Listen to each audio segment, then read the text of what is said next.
Today we're going to be making an entirely vegan gingerbread house from scratch.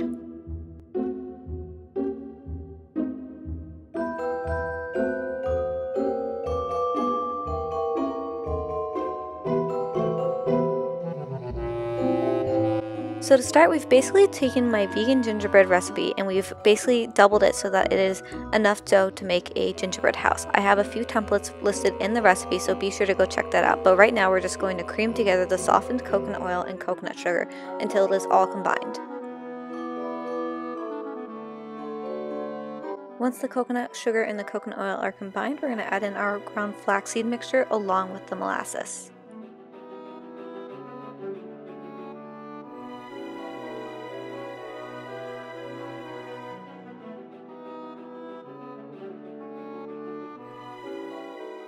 Then once again, just beat this all together until it is nice and smooth, and then we'll add in our dry ingredients. Next up, we have our flour, so you can also use gluten-free 1-to-1 baking flour such as Bob's Red Mill or King Arthur. We're going to add this in along with the ground ginger and the ground cinnamon.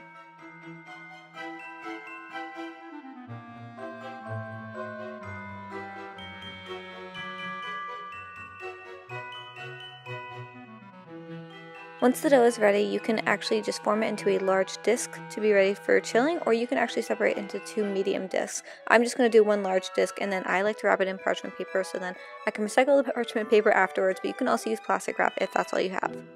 After you've chilled the dough for about 30 minutes, you're going to lightly flour a clean surface and roll it out to make our gingerbread house. So, full disclosure, I actually used a different template than I've normally used in previous years.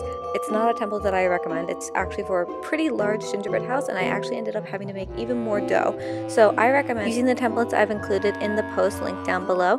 But once you've cut out all of your house pieces, you're just going to chill them, bake them, and then once they're completely cooled, we'll make our vegan royal icing to assemble the house. So I have a whole post on this and I'll include it down below, but it's essentially just powdered sugar and then unsalted aquafaba, and we're blending it all together until it is nice and thick. So this is all for day 1 of assembling the house. I've actually broken this down into 2 days. So we're going to assemble the house with the thicker vegan royal icing right here, and then we're going to chill this overnight, and then we will decorate it with a thinner vegan royal icing. So right here I'm just assembling the sides of the house, so I'm applying a really thick layer onto the bottom of each piece of the sides along with each side, and I'm using a bunch of supports to help make sure that it stays in place. Basically you just have to hold this for 2 to 3 minutes and it should stay in place, and then you can easily transport it to the fridge to further cement. I recommend allowing this part to just chill in the fridge for about an hour before putting on the roof, because you want a really sturdy house structure before you put on the roof, because you don't want the roof to slip and slide onto the ground. So right now I'm just icing every other part of the house and assembling the roof on top, and then I'm actually going to place a few supports right underneath the roof and then put it into the fridge with the supports to further cement for about an hour.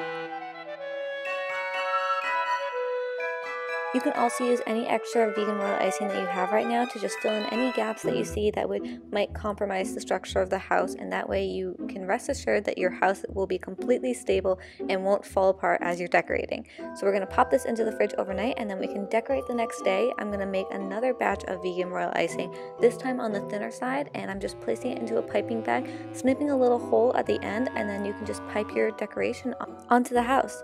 Now I'm just basically doing this freestyle. There are a bunch of different and fun designs on Pinterest that you can use for inspiration. You can also add in some vegan candies. I actually have a few ideas listed in the post, so be sure to go check that out if you want to add more color to your house. I've also, at the end, I put my little vegan gingerbread people onto the house to make it seem like it's an actual house, and I put some fun fairy lights there as well. But just have fun decorating this, and know that the more that you try to make it perfect, the less it'll look like it's perfect. So I recommend just having fun, and a little trick is that if you add a bunch of dots, for some reason it looks really elegant, so just keep adding dots, and I know that your gingerbread house will come out just absolutely beautiful. The full recipe to this gingerbread house is found down below in the description box, and I hope that you absolutely love it. Enjoy!